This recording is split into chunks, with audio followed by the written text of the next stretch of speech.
Congress party 49-48 magic figure దాటింది. మళ్ళీ down అయిపోయింది, బీజేపీ ఎగబాకింది. ఈలోపు ఇండిపెండెంట్లు పెరుగుతూ ఉన్నారు, ఐఎన్ఎల్డీ లీడ్లోకి వస్తుంది. అసలు నెక్ టు నెక్ ఎవరికి అర్థం కాని సిచ్యువేషన్ రౌండ్ టు రౌండ్ కనిపిస్తుంది. ఒక T20 మ్యాచ్ లాగా నడుస్తుంది హోరాహోరీగా. ఇప్పుడే మనం చెప్పలేము కాంగ్రెస్ గెలుస్తుంది కంప్లీట్గా అని, బీజేపీ గెలుస్తుంది, మ్యాజిక్ ఫిగర్ 46 దాటుతుందని. ఎందుకంటే మనకు ట్రెండ్స్ మారుతున్నాయి నిమిషానికి. అయితే ఇక్కడ ఒక ప్రధానమైన పాయింట్ ఏంటంటే, ఒక యాంటీ బీజేపీ సెంటిమెంట్ హర్యానాలో ఉన్నప్పటికీ జాట్లు పూర్తిగా కన్సాలిడేట్ అయ్యారు కాంగ్రెస్ పార్టీకి. ఐఎన్ఎల్డీకి డివిజన్ రాలేదు. లాస్ట్ టైం జరిగినట్టు ఐఎన్ఎల్డీకి కాంగ్రెస్కి మధ్య జాట్ ఓటు డివిజన్ రాకుండా పూర్తిగా కాంగ్రెస్కి కన్సాలిడేట్ అయింది జాట్ ఓటు. అది ఇప్పుడు బీజేపీకి ఎందుకు ఈ అనూహ్యమైన ఫలితాలు అంటే ఎగ్జిట్ పోల్స్కి భిన్నంగా లేదా అందరూ అనుకుంటున్న నెరేటివ్కి భిన్నంగా ఎందుకు వస్తున్నాయంటే, యాంటీ జాట్ ఓటు కన్సాలిడేట్ అయింది హర్యానాలో. అది ప్రధాన కారణం. అంటే జాట్లు ఒకవైపు అందరూ ఓటేశారు కాబట్టి ఆ యాంటీ జాట్ ఓటు కన్సాలిడేట్ అయింది. మనం చూస్తే కంటిన్యూస్గా లోక్సభ ఎన్నికల్లో 5 సీట్లు వచ్చినాయి.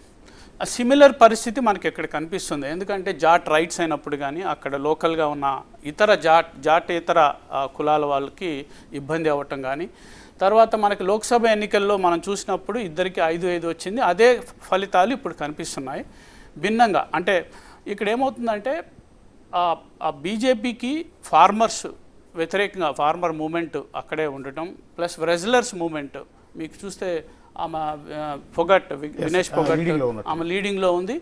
ఇవన్నీ ఇంపాక్ట్ ఉన్నప్పటికీ, అంతా వ్యతిరేకంగా ఉన్నప్పటికీ బీజేపీకి కేవలం యాంటీ జాట్ ఓట్ కన్సాలిడేట్ అవ్వటం వల్ల, అంటే 10 ఏళ్ళు ఇంకంబెన్సీ ఉన్నప్పటికీ, యాంటీ ఇంకంబెన్సీ ఉన్నప్పటికీ, 10 ఏళ్ళు ప్రభుత్వంలో ఉన్నప్పటికీ బీజేపీ ఓడిపోతుంది అని సర్వేలు చెప్పినప్పటికీ ఈ ఫలితాలు కొంచెం విభిన్నంగా, అంటే ఆశ్చర్యకరంగా ఉన్నాయి. కేవలం ఇప్పటివరకు మనం చూస్తున్న రీజన్స్లో మనం అనుకున్న కులాల సమీకరణ వల్ల ఒక ప్రధానమైన ఈ ఫలితం ఇలా కనిపిస్తుంది. అయితే ఇక్కడ మామూలుగా లోక్సభ ఎన్నికల తర్వాత జరిగిన ఫలితాలు ఇవి. ప్లస్ అందరూ అనుకున్నారు హిందీ హార్ట్లాండ్లో యూపీలో బీజేపీకి తగ్గటం, లేకపోతే హిమాచల్ ప్రదేశ్ కోల్పోవటం, లేకపోతే ఇప్పుడు హర్యానా కూడా బీజేపీ కోల్పోయే అవకాశం ఉంది అనే ఒక పరిస్థితి క్రియేట్ అయింది. కానీ ఇప్పుడు ఫలితాలు చూస్తే చాలా క్లోజ్గా ఉంది. సో హిందీ హార్ట్లాండ్లో ఇక నుంచి అంటే రేపు రాబోయే మహారాష్ట్ర ఎన్నికలు కానీ, లేకపోతే తర్వాత వచ్చే జార్ఖండ్ ఎన్నికలు కానీ, బీహార్ ఎన్నికలు కానీ, it's not going to be so easy for Congress or even for the BJP అనిపిస్తుంది. సరే, ఒక్కసారి ఐఎన్ఎల్డీ చూడండి.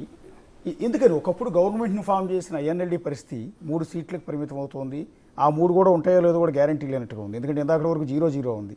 ఎందుకు ఐఎన్ఎల్డీని ఎందుకు ప్రజలు యాక్సెప్ట్ చేయట్లేదు? అంటే ఓంప్రకాష్ చౌతాల అరెస్ట్ అయిన తర్వాత ఆ పార్టీ మీద ప్రజలందరికీ నమ్మకం సన్నగిల్లింది అనుకోవాలా? ఎందుకని ఆ పరిస్థితికి ఎందుకు వచ్చింది అనుకున్నాం? ఇప్పుడు ఇక్కడ ఏమైందంటే 2 నేషనల్ పార్టీలు మధ్య పోరు జరుగుతున్నప్పుడు ఒక నెరేటివ్ కాంగ్రెస్ బిల్డ్ చేసింది. ఏంటి? ఐఎన్ఎల్డీ ఒక బీజేపీకి బి టీము. ఇప్పుడు ప్రజలు అంటే జాట్లు ముఖ్యంగా ఏమనుకున్నారు, యాంటీ బీజేపీ ఉంది వాళ్ళకి. ఆ యాంటీ బీజేపీ సెంటిమెంట్లో మేము ఎవరికి ఓటేస్తే బాగుంటుంది. ఇప్పుడు ఇద్దరి మధ్య డివైడ్ అయితే, ఐఎన్ఎల్డీకి కాంగ్రెస్కి మధ్య డివైడ్ అయితే అది నష్టం అన్నది వాళ్ళలో ఒక ఒపీనియన్ వచ్చింది. దానివల్ల వచ్చిన పరిణామం ఇది. ఐఎన్ఎల్డీకి రాకుండా ఆ జాట్ ఓట్ అంతా కాంగ్రెస్కి వచ్చింది. అంటే గతంలో సరే హర్యానా ఎలక్షన్స్ అనగానే అంతకుముందు చాలా ఇంట్రెస్టింగ్ ఉండేది. ఎందుకంటే బాబాల ప్రభావం చాలా ఎక్కువ ఉండేది. మీరు గమనించారు లేదో, పార్టీల పేర్లు నేను ప్రస్తావించను కానీ ఎన్నికల్లో ఆయన వచ్చి ప్రచారం చేస్తే ఓట్లు పడతాయన్న ఉద్దేశంతో డేరా బాబా లాంటి వారికి, ఏది మర్డర్ కేసుల్లో అక్యూజ్డే జైల్లో ఉన్న డేరా బాబాకి పెరోలు ఇప్పించి మరీ బయటికి తీసుకొచ్చి ఎన్నికల ప్రచారం చేయించారు. గుర్తుందా మీకు లాస్ట్ టైం ఎలక్షన్లో?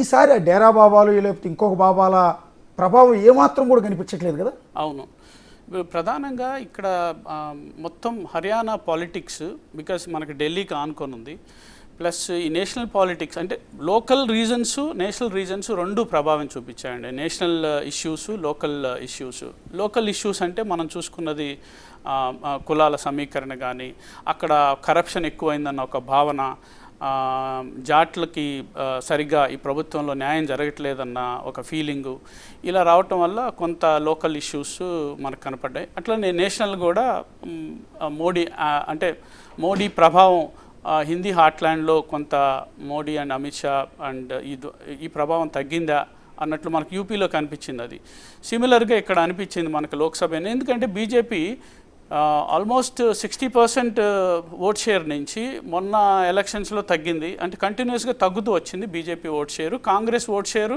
ఒకప్పుడు బాగున్నది, పడిపోయింది, మళ్ళీ 2014 నుంచి పికప్ అవుతూ వచ్చింది ఈ ప్రాంతంలో, హర్యానాలో.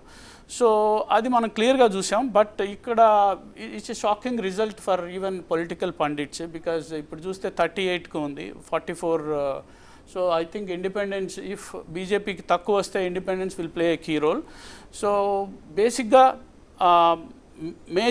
మేజర్గా మనం అనాలిసిస్ చేసుకుంటే ఉన్న పొలిటికల్ నెరేటివ్లో కాంగ్రెస్ గెలుస్తుంది అని ఎగ్జిట్ పోల్స్ చెప్పినా, కాంగ్రెస్ గెలుస్తుందని గ్రౌండ్ రిపోర్టింగ్ మా వాళ్ళు వెళ్ళినప్పుడు చెప్పినా, కాంగ్రెస్ గెలిచే అవకాశాలు ఉన్నాయి.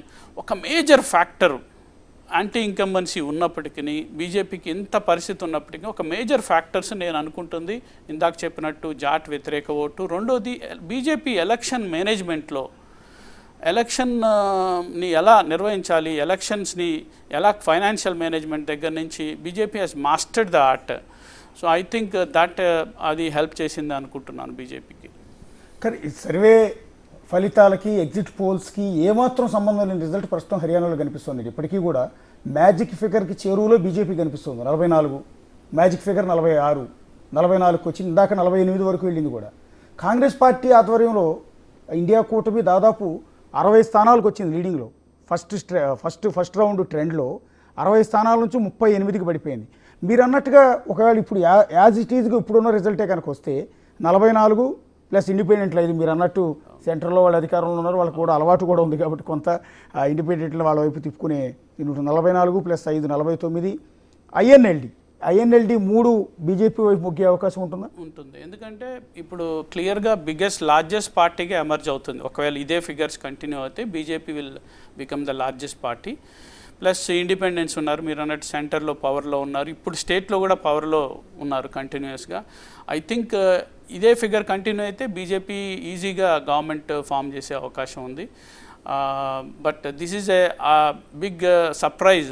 ఈ ఎన్నికల రిజల్ట్ ఇప్పుడు జరుగుతున్న trend, it's a big surprise for the political pundits. నేను ఇందాకే చూశాను, యోగేంద్ర యాదవ్ కూడా ఈ వాజ్ వెరీ లైక్ ఇది సునామీకి హవాకి మధ్యలో అని చెప్పాడు. సో బట్ అలాంటి పరిస్థితి నుంచి it's definitely some major factor which we discuss just now. అది ప్లే చేసింది కులాల సమీకరణ అన్నది. Despite there is an anti sentiment. ఇక్కడ ఒక మాట చెప్పుకోవాలి, ఎందుకంటే అందరూ ఎదురు చూస్తున్నారు హర్యానా ఎలక్షన్స్ సంబంధించి. ఎందుకంటే ఈ హర్యానా ఎన్నికల ఫలితం, ఆ పార్టీ మొరేల్ కానీ ఆ మూమెంటం కానీ బీజేపీకి వ్యతిరేకంగా ఉంటుంది. దానివల్ల మహారాష్ట్రలో తర్వాత జార్ఖండ్లో కాంగ్రెస్ పార్టీకి ఇది ఒక పాజిటివ్ వేవ్ కంటిన్యూ అవుతుందేమో అన్న ఫీలింగ్ కనిపించింది. బట్ దానికి భిన్నంగా ఈ ఫలితాలు ఇప్పుడు మనకు కనపడటం వల్ల ఇప్పుడు I think Maharashtra then Jharkhand ఎన్నికలు ఇంట్రెస్టింగ్గా ఉంటాయి. Yes sir. ఒక్కసారి ఎంపీ చామల కిరణ్ గారి దగ్గరికి వెళ్దాం. కిరణ్ గారు, మీరు వ్యక్తం చేసిన ఆ కాన్ఫిడెన్స్ ఎక్కడ కూడా కనిపించట్లేదండి. ఎందుకంటే నెక్స్ట్ రౌండ్కి